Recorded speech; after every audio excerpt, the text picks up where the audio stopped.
Sugod na ko og limpyo sa tibuok balay kay hapit na ang adlaw sa akong bakasyon. Hello beautiful people, welcome to my mini vlog. Ako po pala si Maribik, 5 taon na pong kasambahay dito sa Saudi Arabia. And hi, hello po sa lahat ng mga OFW kung saan man po kayong sulok ng mundo. Nawa po ay mag-iingat kayo palagi, lalong-lalo na po sa mga kasambahay na nandito din sa ibang bansa. Dalangin ko po ang malusog na kalusugan ninyo araw-araw. Sa araw-araw na ginawa ng Diyos, araw-araw ding natatanggal itong harang ng aming pintuan. Nilalagyan po ito ng harang kasi nga po malakas yung hangin. Tapos yung mga alikabok ay papasok dito sa loob ng bahay kaya may harang yan siya. Ngayon po, hindi ko alam kung sino sa mga tao dito talaga ang gumagawa nito. Every day na lang po talaga ito. Nakapagbubuksan nila, hindi nila kayang ibalik. Mahirap po kasi siyang buksan kapag mayroon siyang harang kaya tinatanggal nila and then hindi na marunong bumalik. Bali susuklayin ko lang po tong carpet para medyo siya maging fresh, maging yun, yung tumaas po siya kasi nakadapa po pag naapakan siya. Dumadapa siya kaya kailangan po siyang walisin itong matigas para tumayo at magmukhang bago at malinis.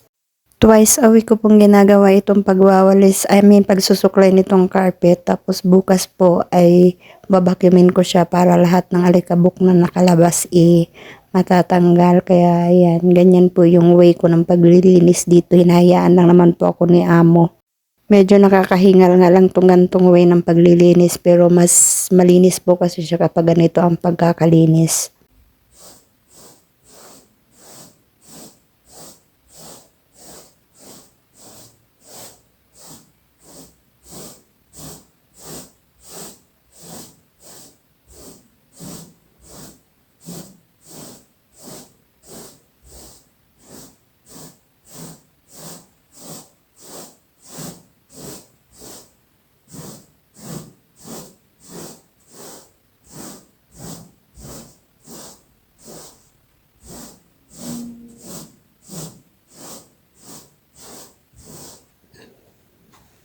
Ayan, kailangan natin kunin yung mga flower na yan. Kita ba? Yan. So yan, kailangan natin kunin yung mga bulaklak na yan. Tapos, mga lagayan ilagay natin sa lagayan. Samahan niyo ako.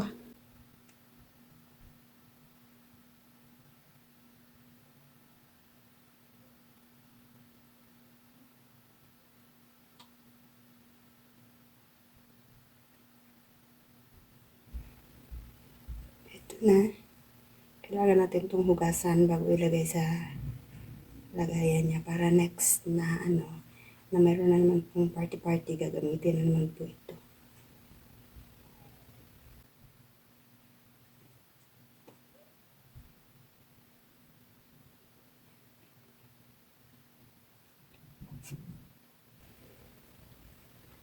Tara at samahan niyo ako maghugas nito.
Pagkatapos ko nga po maghugas ay binalikan ko na itong aking pagsusuklay dito sa carpet.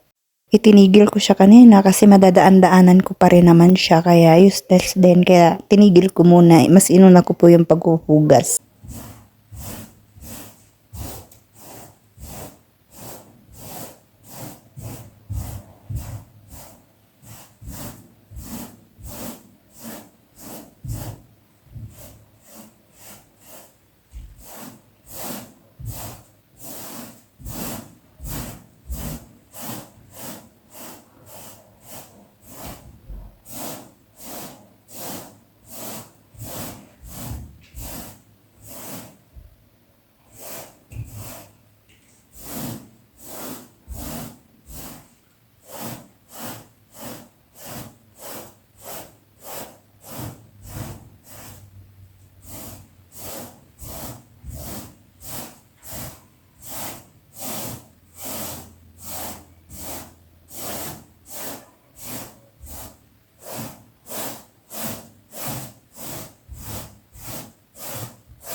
Maraming salamat po sa panonood. See you in my next vlog. Don't forget to follow, like, and share.